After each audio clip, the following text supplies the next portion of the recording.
देखिए बच्चों, हम आज के इस लेक्चर में केमिकल बॉन्डिंग के हवाले से चीज़ों को डिस्कस करेंगे। और प्रिसाइजली हम केमिकल बॉन्डिंग पीएमसी या पीएमडीसी कह लीजिए के कोर्स के हिसाब से जो आउटलाइन है उनको जहन में रखते हुए इन तमाम चीज़ों को हम कवर कर रहे हैं।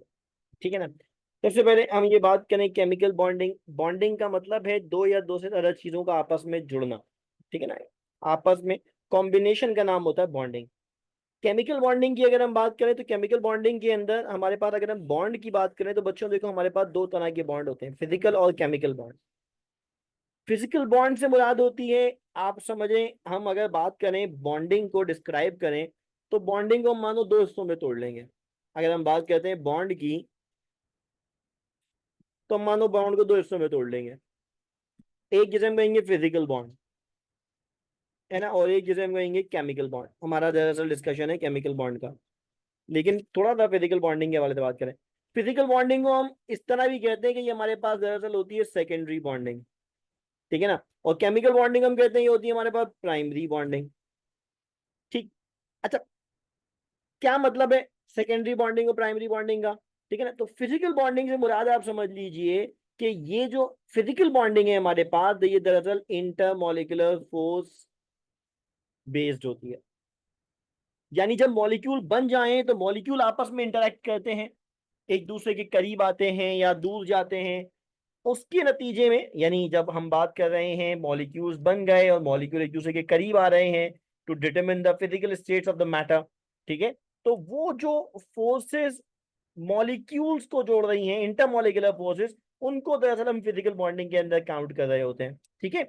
उनको हम फिजिकल बॉन्डिंग बॉन्डिंग के अंदर काउंट कर रहे होते हैं। जैसे मिसाल के तौर पे अगर हम बात करें, हमारे पास हाइड्रोजन बॉन्डिंग है, स्ट्रॉन्गेस्ट होती है ये तो, आईएमएफ के अंदर बात करें। ठीक है ना। इसी में हमारे पास आ जाती है डाइपोल डाइपोल, है ना, डाइपोल डाइपोल इंटरेक्शन है हमारे पास, ये भी उसी की एग्जाम्पल में आती है। अच्छा, हमारे पास और दूसरी आती है लंदन डिस्पर्जन फोर्स, है ना, लंदन डिस्पर्जन फोर्स, ये भी हमारे पास वही है।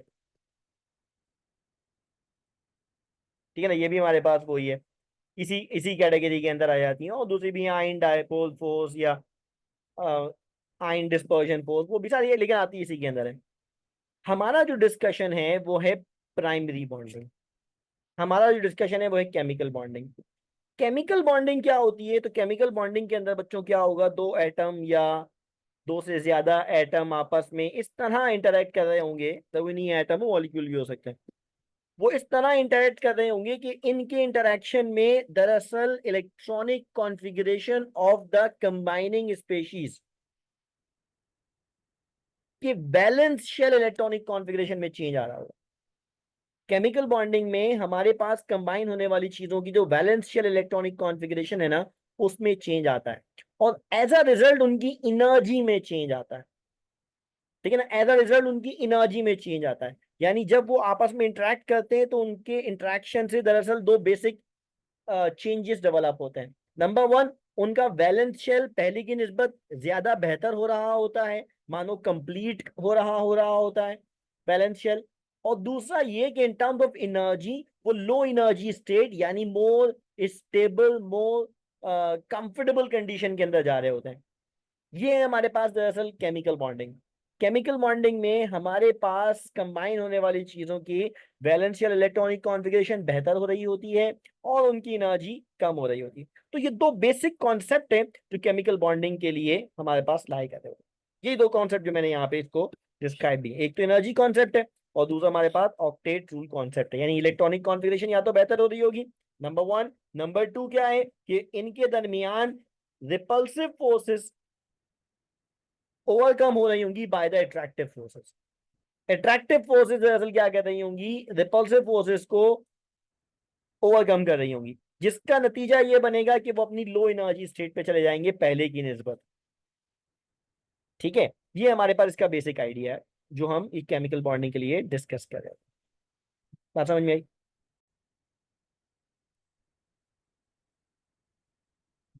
अच्छा देखिए, अगर हम केमिकल बॉन्डिंग के हवाले से बात करें तो हमारे पास डोमिनेंटली जो केमिकल बॉन्डिंग मिलती है वो हमारे पास आयोनिक बॉन्डिंग है, कोवलेंट बॉन्डिंग है, इन दोनों बॉन्डिंग्स का मर्जर कोऑर्डिनेट कोवेलेंट बॉन्डिंग है।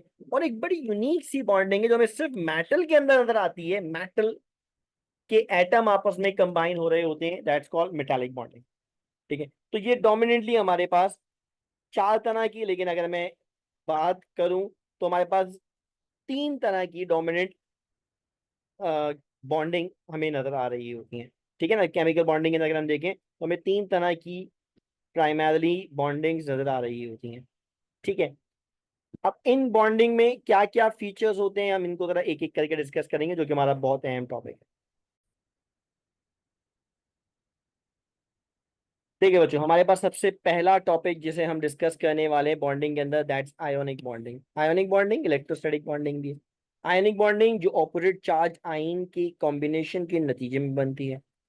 आयोनिक बॉन्डिंग के अंदर हमारे पास, अगर हम फीचर्स की बात करें आयोनिक बॉन्डिंग के लिए, तो हमारे पास आयोनिक बॉन्डिंग में क्या होगा, हम कहेंगे मेटल और नॉन मेटल के दरमियान होने वाली बॉन्डिंग, जिसमें मेटल इलेक्ट्रॉन दे के कैटाइन में कन्वर्ट होता है, नॉन मेटल इलेक्ट्रॉन गेन करके एनाइन में कन्वर्ट होता है, और ये इलेक्ट्रोस्टैटिकली ऑपोजिट चार्ज रखने वाले सब आइंस एक दूसरे को इलेक्ट्रोस्टैटिकली अट्रैक्ट करते हैं, और as a result ionic bond बनता है। ठीक है, एक बात जो बड़ी अहम है उसके अंदर, वो ये कि जो इलेक्ट्रोस्टैटिक अट्रैक्शन होती है ना बच्चों, ये जो इलेक्ट्रोस्टैटिक अट्रैक्शन होती है ना, ये इलेक्ट्रोस्टैटिक अट्रैक्शन दरअसल डायरेक्शन लेस होती है। क्या मतलब हुआ इस बात का? इसका मतलब ये हुआ कि जब हम बात करते हैं केटाइन की या बात करते हैं एनाइन की, हम कभी भी बच्चों जब बात करते हैं चार्ज की, तो चार्ज की पर्टिकुलर कोई डायरेक्शन नहीं होती है। मानो मैं इसको इस तरह कहना चाहता हूं कि चार्ज अगर मौजूद है तो चार्ज का फील्ड एरिया 360 एंगल पे हर जगह मौजूद होता है। जिसका मतलब ये हुआ कि कोई भी ऑपोजिट चार्ज किसी भी जानिब से इस आइन को अगर अप्रोच करेगा, इस चार्ज को, ऑपोजिट चार्ज को अप्रोच करेगा, तो जहां से भी मुमकिन हो वो वहां से इसके साथ कंबाइन हो सकता है। जिसका नतीजा ये निकलता है जिसका नतीजा ये निकलता है कि एक केटाइन को बहुत सारे सराउंड कर लेते हैं एनाइंस, और एक एनाइन को बहुत सारे केटाइन सराउंड कर लेते हैं। जिसका मतलब ये हुआ कि यहां पर बहुत सारे केटाइन एनाइन का एक नेटवर्क बन जाता है। इस नेटवर्क को, जिसमें बहुत सारे केटाइन बहुत सारे एनाइन आपस में जुड़ के सॉलिड स्टेट डेवलप कर रहे होते हैं, इसको हम लैटिस फॉर्मेशन कहते हैं। और दरअसल लैटिस फॉर्मेशन ही आयोनिक बॉन्डिंग का सबसे मदर कॉन्सेप्ट है। लैटिस फॉर्मेशन के नतीजे में जो एनर्जी इमिट हो रही होती है, दरअसल वो मदर रीजन है आयोनिक बॉन्ड के लिए। अगर लैटिस एनर्जी ना होती तो आयोनिक बॉन्डिंग नहीं होती। देखो, अगर हम एनर्जी के हिसाब से आयोनिक बॉन्डिंग को डिस्क्राइब करने की तरफ जाए ना, तो हमारा बड़ा काम आसान हो जाएगा। काम कैसे आसान हो जाएगा, तो हम उसको समझने की कोशिश करते हैं। देखिए, तीन फीचर है जो हमें समझने हैं। आयोनाइजेशन पोटेंशियल एनर्जी, ये मेटल के लिए होगी। इलेक्ट्रॉन एफिनिटी, ये नॉन मेटल के लिए होगी। और लैटिस एनर्जी, ये केटाइन और एनाइन की अट्रैक्शन का रिजल्ट बनेगा। ठीक है ना, ये इसका रिजल्ट बनेगा। अच्छा, अब अगर हम इसकी आयोनिक बॉन्डिंग की तरफ जाएं, अगर हम एक बेसिक सा आइडिया ले लें कि एक मेटल, ठीक है, विच इज हमारे पास, हम माने तो सॉलिड, एक नॉन मेटल के साथ, मान लीजिए गैस, कंबाइन होके एक आयोनिक कंपाउंड बनाता है विच वुड बी सॉलिड, और इस पे पॉजिटिव और नेगेटिव चार्ज। ये बेसिक सा आइडिया हमारे पास जो हम आयोनिक बॉन्डिंग के लिए डेवलप करने वाले। ठीक है ना, आयोनिक बॉन्डिंग के लिए डिस्कस करने वाले। अच्छा, अब इसमें होता क्या है, होता ये कि मेटल दरअसल लो आयनाइजेशन पोटेंशियल या लो आयनाइजेशन एनर्जी की वजह से क्या करता है, केटाइन फॉर्म करता है। मेटल क्या करता है, मेटल दरअसल कन्वर्ट हो जाता है by the loss of electron, minus electron, metal आइन में कन्वर्ट होता है। लेकिन इसके लिए इसको गैसोस स्टेट में कन्वर्ट होना पड़ता है पहले। मतलब पहले सब्लिमेशन का अमल करते हैं, यानी सॉलिड को पहले कन्वर्ट करते हैं हम गैस के अंदर, और फिर उसके इलेक्ट्रॉन को निकालते हैं by the help of ionization energy. फिर क्या होता है, फिर होता ये कि यहां से एक इलेक्ट्रॉन दरअसल चला जाता है नॉन मेटल के पास, और वो नॉन मेटल क्या करता है, इलेक्ट्रॉन गेन करके एनाइन बनाता है। अब इस दौरान वो क्या करता है, वो दरअसल तवानाई अपनी तरफ से इमिट करता है। मानो इसने इलेक्ट्रॉन दिया और इसने इस इलेक्ट्रॉन को गेन किया, गेन करके वो कन्वर्ट हो जाता है किसमें, गैसोस एनाइन में। है ना, गैसोस एनाइन में। अब हमारे पास है सबसे इंपॉर्टेंट हिस्सा, वो क्या, कि जब हमारे पास गैसोस केटाइन गैसोस एनाइन बन जाते हैं, तो क्योंकि ये चार्ज स्पेशीज है, जिसका मतलब ये हुआ कि ये डायरेक्शनल किस्म की अप्रोच हो गई है ना, नॉन डायरेक्शनल अप्रोच हो गई है। अब ऐसा नहीं है कि कोई आइन एक पर्टिकुलर डायरेक्शन से आके अप्रोच करेगा। मान लीजिए हमारे पास एक कैटाइन है, अब इस कैटाइन का जो फील्ड एरिया है वो तमाम जानिब फैला हुआ है। मानिए हमारे पास एक एनाइन है, तो वो उसके प्लस एक्स एक्सेस से भी आ सकता है, तो वो माइनस एक्स एक्सेस से भी आ सकता है, वो प्लस वाई एक्सेस से भी आ सकता है, माइनस वाई एक्सेस से भी आ सकता है। इसी तरह वो यहां जेड एक्सिस से भी आ सकता है और यहां जेड एक्सिस से भी आ सकता है। मानिए हम ये कहना चाह रहे हैं कि एक कैटाइन को 6 एनाइन ने सराउंड कर लिया होगा, केज कर लिया होगा। क्यों केज कर लिया होगा? क्योंकि जो चार्ज होता है बच्चों वो नॉन डायरेक्शनल होता है, तो ऑपोजिट चार्ज को जहां से भी वो चार्ज नजर आता है वो उसकी जानिब दौड़ता है और उससे जाके अटैच हो जाता है। अब अगर मैं बात कह रहा हूं कि कैटाइन को एनाइन ने सराउंड कर लिया है, तो भाई एनाइन को कैटाइन भी सराउंड करेगा। क्यों? क्योंकि वो भी चार्ज है, वो भी नॉन डायरेक्शनल है। जिसका नतीजा क्या निकलेगा?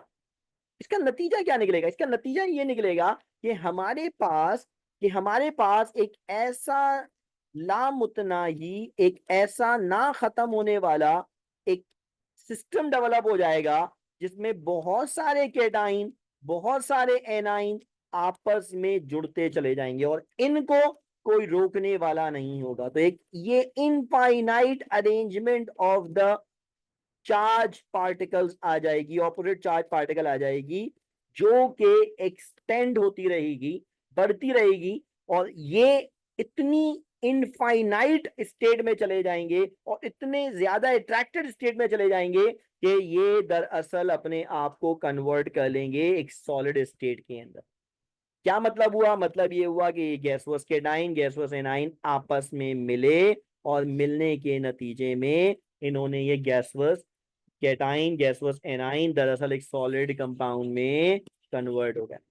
इस अरेंजमेंट को कौन सी, ये जो सॉलिड पार्टिकल्स में कन्वर्जन हुआ है, इस अरेंजमेंट को लैटिस फॉर्मेशन कहते हैं, है ना। इस अरेंजमेंट को हम क्या कहते हैं? लैटिस फॉर्मेशन कहते हैं। ये कहलाएगा क्रिस्टल लैटिस, ये कहलाएगा लैटिस स्ट्रक्चर। क्या मतलब? सॉलिड पार्टिकल्स एक दूसरे के दरमियान जो अरेंज हो गए हैं, सॉलिड स्टेट के अंदर जो पार्टिकल की अरेंजमेंट है, that's called crystal lattice, that's called lattice structure.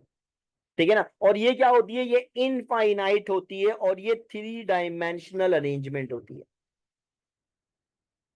इसमें सीक्वेंस बना होगा, ऑर्डरली अरेंजमेंट होगी, कैटाइन एनाइन, ये एक अरेंजमेंट होगी जिसे हम लैटिस कहेंगे।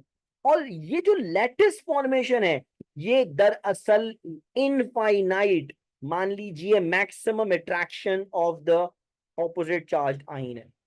और बच्चों जब भी अट्रैक्शन होती है, जब भी अट्रैक्शन होती है, अट्रैक्शन दरअसल एक्सोथर्मिक होती है और इस प्रोसेस में लैटिस एनर्जी इमिट होती है, लैटिस एनर्जी इमिट होती है। देखिए, अगर हम इन टर्म्स ऑफ एनर्जी बात करें, अगर हम इन टर्म्स ऑफ एनर्जी बात करें, तो बच्चों देखिए, ये जो हमारे पास आयनाइजेशन एनर्जी है, that's endothermic process. Electron affinity हमारे पास एक्सोथर्मिक प्रोसेस है। और जो लैटिस एनर्जी है, ये भी एक्सोथर्मिक प्रोसेस। अगर हम ओवरऑल बात करें, तो बच्चों हमारे पास आयनाइजेशन एनर्जी आमतौर पर इलेक्ट्रॉन एफिनिटी से ज्यादा होती है, जिसका मतलब ये हुआ कि इनपुट ऑफ एनर्जी ज्यादा है, आउटपुट ऑफ एनर्जी कम है। और हमने अभी जब बात डिस्कस करी थी कि भाई बॉन्ड क्यों बनते हैं, ताकि वो लो एनर्जी स्टेट पे जा सकें।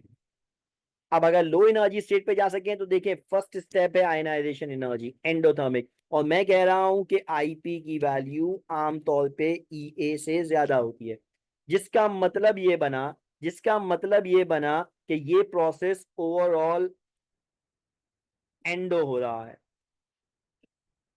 और बॉन्ड बनने के लिए क्या चाहिए होता है? ओवरऑल एक्सो, है ना। बॉन्ड फॉर्मेशन के लिए क्या चाहिए होता है? ओवरऑल एक्सो। मानो मैं ये कहना चाहता हूं कि अगर हम कहते हैं कि ये वाली वैल्यू आई की वैल्यू प्लस में 500 है और ये वाली वैल्यू माइनस में 350 है, तो ओवरऑल हमें क्या हो रहा है, प्लस में 150 का लॉस हो रहा है ना, प्लस में 150 का लॉस हो रहा है। अब हम ये कहते हैं कि बॉन्ड तो उस वक्त बनते हैं जब ओवरऑल एक्सो होना चाहिए।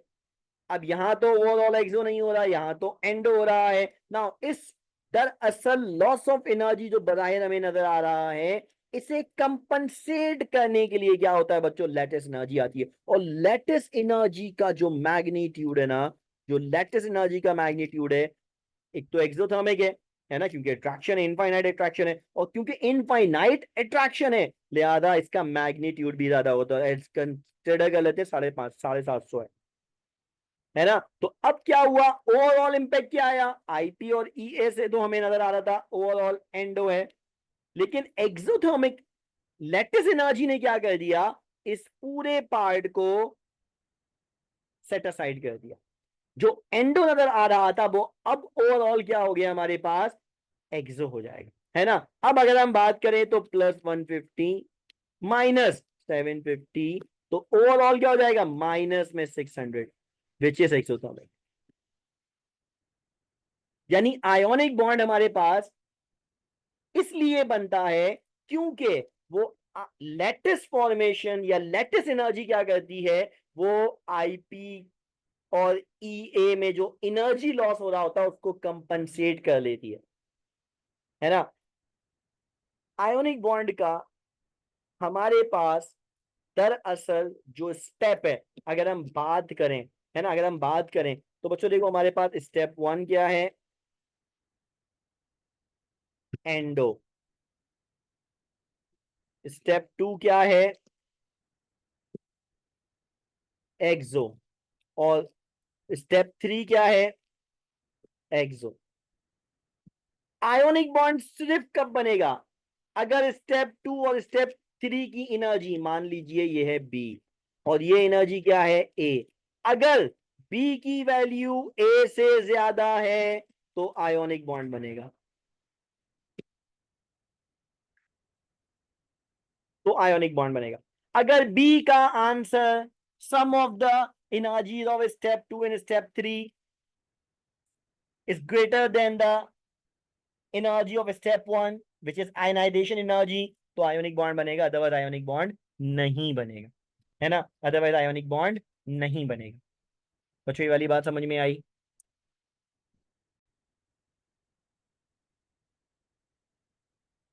देखिए लेटिस एनर्जी की अगर हम बात करें तो लेटिस एनर्जी किस चीज पे डिपेंड करती है, लेटिस एनर्जी डिपेंड करती है बच्चों, चार्ज जितना ज्यादा होगा, कैटाइन पे चार्ज जितना ज्यादा, एनाइन पे चार्ज जितना ज्यादा, लेटिस एनर्जी उतनी ज्यादा। इसी तरह कैटाइन का साइज जितना छोटा, एनाइन का साइज जितना छोटा, लेटिस एनर्जी उतनी ज्यादा। बच्चों अगर मैं इन दो पॉइंट्स को मिला लूं ना, इन दो पॉइंट्स को मिला लूं तो मैं इसको कहता हूं चार्ज डेंसिटी।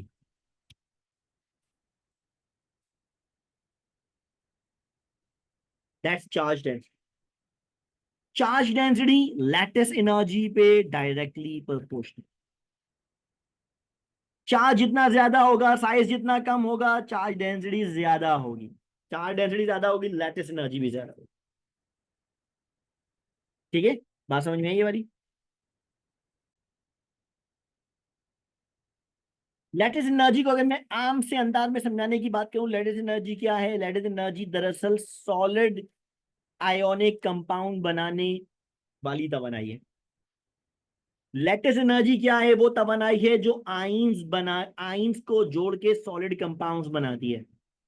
बच्चों अगर मैं इसको सॉलिबिलिटी से लिंक कर दूं, ये बड़ी अहम बात चल रही है हमारी, अगर मैं सॉलिबिलिटी से लिंक कर दूं तो लैटिस एनर्जी दरअसल सॉलिड बनाना पसंद करती है। और सॉलिबिलिटी में सॉलिड बनाने का मतलब होता है प्रेसिपिटेशन फेवर करती है, प्रेसिपिटेशन फेवर करती है।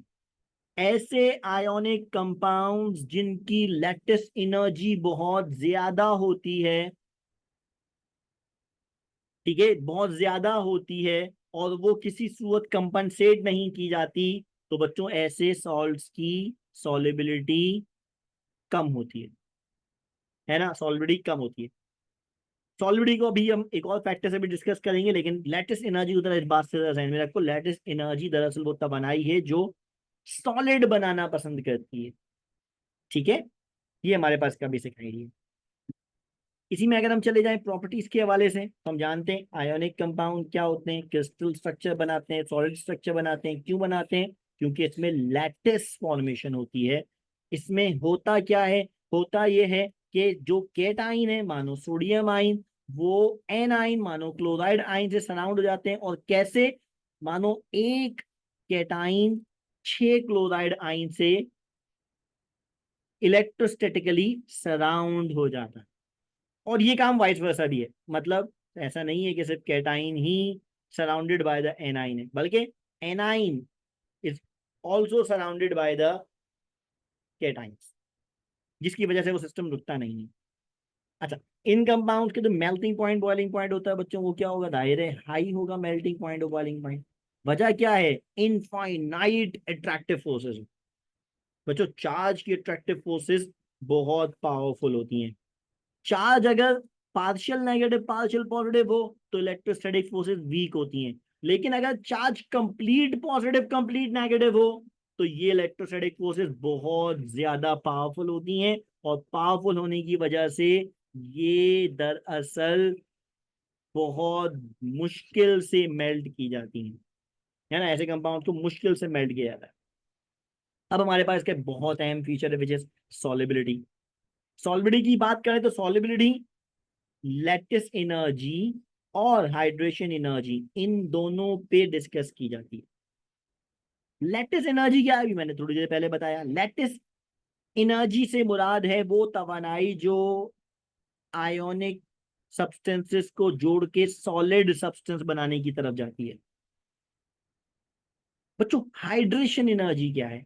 हाइड्रेशन एनर्जी दरअसल वो तवानाई है कि जब हम पानी में किसी सॉल्ट को ऐड करते हैं तो पानी अपनी इलेक्ट्रोस्टैटिक फोर्सेस से उस सॉल्ट में मौजूद कैटाइन एनाइन को अलहदा कर देता है। अब अगर कैटाइन एनाइन अलहदा हो गए तो हम कहेंगे कि वो जो सॉलिड सब्सटेंस था वो अब हाइड्रेटेड हो गया। और हाइड्रेटेड स्टेट का मतलब है कि अब वो अपनी सॉलिड स्टेट में नहीं है, अब वो अपनी डिसॉल्व्ड स्टेट में आ चुका है। हाइड्रेटेड आइन का मतलब है कि वो डिसॉल्व हो गया है ना। अब अगर वो डिसॉल्व हो गया है तो इसका मतलब ये कि वो सोल्यूशन में कन्वर्ट हो गया है। That makes the solubility concept.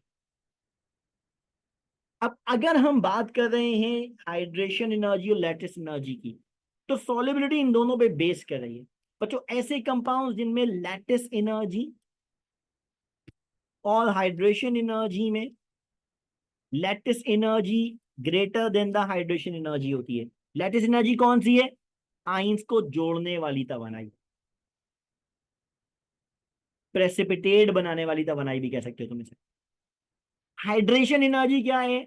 Ions को तोड़ने वाली तवानाई, आइंस को अलहदा करने वाली तवानाई। मानो हाइड्रेटेड आइन बनाने वाली तवानाई, डिसॉल्व करने वाली तवानाई। अब अगर लैटिस एनर्जी ज्यादा है ओवर द हाइड्रेशन एनर्जी तो हम कहेंगे ऐसे में आइन का टूटना मुश्किल जुड़ना आसान, तो हम कहेंगे लो सॉलिबिलिटी है ना। सॉलिबिलिटी क्या होगी? लो होगी। क्यों? क्योंकि तोड़ने वाली तवानाई हाइड्रेशन एनर्जी, जोड़ने वाली तवानाई लैटिस एनर्जी से कम है। तो जुड़े ज्यादा रहेंगे, टूटेंगे कम। टूटने का मतलब डिसॉल्व होना, है ना। आइंस का अलहदा होना एक दूसरे से, पानी के अंदर हाइड्रेटेड होना, दरअसल सॉलिबिलिटी कहलाता है। बच्चों, बात समझ में आई है? इसी का वाइस वर्सा कर लीजिए।